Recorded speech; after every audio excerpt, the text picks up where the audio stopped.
এখন মোটামুটি সব স্কুল কলেজই কিন্তু বন্ধ, তাই না? তা বাচ্চারা যখন বাসায় থাকে তখন দেখবেন এটা খাবো ওটা খাবো বলে মায়েদের কাছে বায়না করে। তা আজকে সব মায়েদের মানে টেনশন দূর করার একটা রেসিপি শেয়ার করব। আমি এই বাটার কুকিজটা তৈরি করার পরে আমার বাচ্চারা তো ভীষণ খুশি, আর যখন মন চাইছে তখনই হচ্ছে বয়াম থেকে বের করে খেতে শুরু করে দিচ্ছে, যে এতটাই মজাদার এই বাটার কুকিজটা। হ্যালো এভরিওয়ান, আসসালামু আলাইকুম। কেমন আছেন সবাই? আজকের পর্বে শেয়ার করব স্পেশাল এবং যে কেউ তৈরি করতে পারবে একদম সহজ রেসিপিতে বাটার কুকিজ রেসিপি। আর এই কুকিজগুলো দেখে কি মনে হচ্ছে বলেন তো? খুবই ইয়ামি লাগছে না? তাহলে চলুন কথা বাড়াবো না, রান্নার মূল পর্বে চলে যাই। আমি এখানে আড়ঙের বাটার ব্যবহার করেছি, এটা সল্টেড বাটার। বাসায় যেহেতু এটাই ছিল তাই এটা দিয়েই তৈরি করছি। আপনারা আনসল্টেড বাটারটাও ব্যবহার করতে পারবেন। বাটারটা এখানে আছে 200 গ্রাম। আমি কিছুটা পরিমাণ তুলে রাখছি অন্য একটা কাজ করার জন্য, যেহেতু ওয়েদারটা খুবই খারাপ, মানে বাইরে বৃষ্টি পড়ছে একটু পরপর, বাইরে যাওয়াও পসিবল না। এই কারণে আমি একটু বাটার তুলে রাখলাম অন্য একটা কাজ করার জন্য। বাটারটা আমি ডিপ ফ্রিজ থেকে 1 ঘন্টা আগে বের করে রেখেছিলাম, এখন একটু মোটামুটি সফট অবস্থায় আছে। যাই হোক, একটু হচ্ছে মানে ম্যাশড করে নিচ্ছি যাতে করে বিট করতে গিয়ে এদিকে ওদিকে ছিটিয়ে না পড়ে। আর এখন বাটারটাকে 2 থেকে 3 মিনিট ধরে বিট করতে হবে, যতক্ষণ মানে সাদাটে ভাব না হয়ে আসে ততক্ষণ জাস্ট বিট করতে হবে। এখন যাদের হ্যান্ড বিটার নেই তারা কি করবেন, তারা একটা হ্যান্ড উইস্কের সাহায্যে, আমার হয়তোবা 3 মিনিট সময় লেগেছে, আপনাদের হয়তোবা 5 থেকে 7 মিনিট সময় লাগতে পারবে। মানে এটাকে হ্যান্ড উইস্কের সাহায্যে বিট করবেন, মানে যতক্ষণ না পর্যন্ত বাটারটা একটা সাদা ভাব চলে আসে, এই যে এরকম অবস্থায় আসবে। যাই হোক, এখন আমি এর মধ্যে গুঁড়া চিনি দিয়ে দিচ্ছি। যাদের বাসায় এরকম আইসিং সুগার নেই, আমি কিন্তু আইসিং সুগারটা তৈরি করে নিয়েছি। মানে 1 কাপ চিনির মধ্যে 1 চা চামচ পরিমাণ কর্নফ্লাওয়ার দিয়ে হচ্ছে ব্লেন্ডারে ব্লেন্ড করে নিয়েছি। আপনারা চাইলে শুধু চিনিটাকেও পাটায় বেটে নিতে পারেন বা হচ্ছে ব্লেন্ডারে ব্লেন্ড করে নিতে পারেন। আর আইসিং সুগার আমি 1 কাপ ব্যবহার করেছি, পুরোটা দিয়ে দিয়েছি।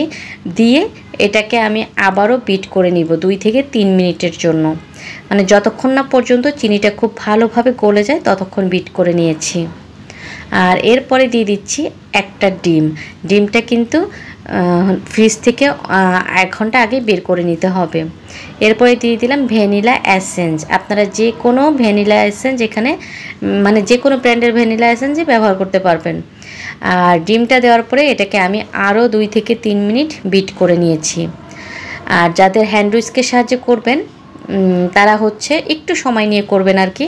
আমার যেখানে 2 মিনিট সময় লাগবে আপনাদের হয়তো বা 6 মিনিট সময় লাগবে এরকমটা। তো আমি খুব ভালো করে এটাকে হচ্ছে বিট করে নিচ্ছি। চারপাশ দিয়ে যদি এভাবে ছড়িয়ে ছিটিয়ে যায় তখন একটু স্প্যাচুলার সাহায্যে হচ্ছে চারপাশ থেকে ছড়িয়ে নিয়ে এসে আবারও একটু বিট করবেন, মানে সব হচ্ছে উপকরণ যেন একসাথে ভালোভাবে বিট করা হয়ে থাকে। যাই হোক, আমার কথা বলতে বলতে এটা বিট করা কিন্তু হয়ে গিয়েছে। আমি বিটারের কাঁটাটা খুলে নিচ্ছি। এখন এটাতে আমি শুকনো উপকরণ মেশাবো। আর এই তো খুব সুন্দর করে দেখুন একটা ক্রিমি ভাব চলে এসেছে, দেখতে অনেক ভালো লাগছে, তাই না? এখন আমি আগে থেকে ময়দা চেলে রেখেছিলাম, এখানে 3 কাপ পরিমাণ ময়দা আছে।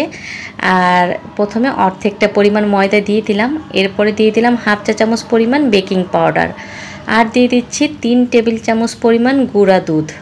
গুঁড়া দুধটা দেওয়ার চেষ্টা করবেন, বিস্কিটের টেস্ট অনেক বেশি ভালো আসে।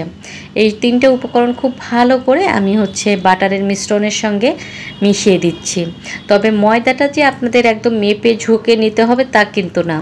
এখন অল্প অল্প করে ময়দা মেশাতে থাকবেন, আর আপনারা নিজেরাই বুঝতে পারবেন যে কতটুকু ময়দার প্রয়োজন আছে। একটা সফট খামির তৈরি হবে। আমি তো হচ্ছে পাইপিং ব্যাগ বা নজলের সাহায্যে বিস্কিটগুলো হচ্ছে ডিজাইন করব। আর আপনারা যদি হচ্ছে বাসায় পাইপিং ব্যাগ বা নজল না থাকে সেক্ষেত্রে এই ডোটা আরেকটু শক্ত করে হাত দিয়ে শেপটা করে নিতে পারেন। মানে ময়দাটা তখন একটু বেশি মেশাতে হবে এই আর কি।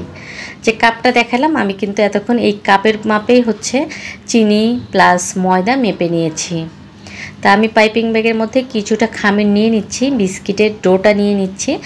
এখন এটাকে আমি আজকের বিস্কিটগুলো ওভেনে বেক করব, এর জন্য আমি একটা বেকিং ট্রে নিয়ে নিয়েছি। ট্রেতে সুন্দর করে ফাঁকা ফাঁকা করে আমি হচ্ছে বিস্কিটগুলো বসিয়ে দিচ্ছি। আর এই ডিজাইনটা মোটামুটি অনেক বেশি সুন্দর লাগে, এই কারণে আমি এরকম ডিজাইন করে নিচ্ছি। তা আমি সবগুলো বিস্কিট একবারে ওভেনে দিব। আমার ওভেনটা যেহেতু একটু বড় সাইজের, তা সবগুলো বিস্কিটই আমি হচ্ছে একবারে বেক করব। প্রথমে বেকিং ট্রেতে কিছুটা দিয়ে নিলাম, আর বাকিটা দিয়ে দিচ্ছি একটা স্টিলের বড় খাঁচার উপরে। এই তো এভাবে সবগুলো বিস্কিট আমি ডিজাইন করে নিচ্ছি। এই বিস্কিটটা আলহামদুলিল্লাহ এতটা মজা, আপনারা বাসায় একবার তৈরি করলে এটার ফ্যান হয়ে যাবেন। যে দোকানের বিস্কিট কি, যে আপনিই নিজেই কারিগর হয়ে যাবেন। আর আমার বাচ্চারা এটা ভীষণ পছন্দ করেছিল। এতগুলো বিস্কুট মোটামুটি 2 দিনে শেষ করে ফেলেছে, এরকম একটা অবস্থা। যাই হোক, এগুলো বেক করে নিয়েছি আমি ওভেনে। দেখুন এটার ফাইনাল লুক। কেমন লাগলো আজকের এই বাটার কুকিজের রেসিপি অবশ্যই কমেন্টস করে জানাবেন। আজকের এই ভিডিওটা যদি একটু কোথাও ভালো লেগে থাকে তাহলে অবশ্যই আমার চ্যানেলটা সাবস্ক্রাইব করবেন, বেশি বেশি লাইক কমেন্টস এবং শেয়ার করবেন। আর আপনারা যদি বাসাতে এই ভিডিওটা দেখে বা এই রেসিপি দেখে ট্রাই করেন তাহলে অবশ্যই আমাকে কমেন্টস করে জানাবেন আপনাদের বিস্কিটটা বা আপনাদের বাটার কুকিজটা কেমন হয়েছিল। যাই হোক, ভিডিওটা এমনি অনেক বড় হয়ে গিয়েছে, আজকে আর বেশি কথা বাড়াবো না। সবার সুস্বাস্থ্য কামনা করে আজকের ভিডিওটা এখানেই শেষ করছি। সবাই ভালো থাকবেন, সুস্থ থাকবেন। আল্লাহ হাফেজ, আসসালামু আলাইকুম।